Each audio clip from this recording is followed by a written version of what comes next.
जैसे हमने जो हमारे पेशेंट आए थे, हमने इनका एसी जॉइंट रिकंस्ट्रक्शन प्रोसीजर किया था, जिसमें हमने basically with the help of the endo button as well as the fibre D reconstruction हमने कर दिया है। अभी पोस्ट ऑफ डे 15 है, सूचर्स बेसिकली हील हो गए हैं।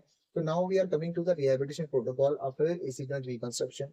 तो रिहैबिलिटेशन प्रोटोकॉल को हम 3 पार्ट में डिवाइड कर सकते हैं। जो पहला पार्ट होता है that is your early phase, जिसमें हमें बेसिकली इससे यहाँ पे हमें इमोबिलाइज करना है। तो phase immobilisation phase 0 to 6 weeks तक लास्ट करता है। यहाँ पे हमारा जो मेन एम है, जो आपने स्कार टिश्यू है उसको हील करने के लिए टाइम देना है, we have to reduce the inflammation, भी सेटल होने के लिए टाइम देना है।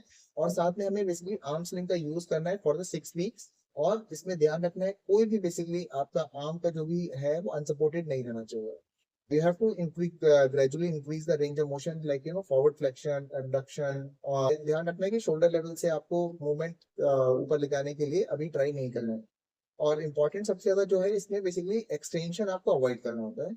नेक्स्ट फेज जो आता है इंटरमीडिएट फेज, जो आता है आपका 7 वीक से लेकर 12 वीक्स तक। यहाँ पर आपको जो ध्यान देना है आपको पर्टिकुलरली कि पेन आपका कम हो गया होगा, इन्फ्लेमेशन कम हो गया होगा, तो हमें ग्रेजुअल इंक्रीज करना है रेंज ऑफ मोशन में और साथ में स्ट्रेंथ ट्रेनिंग में।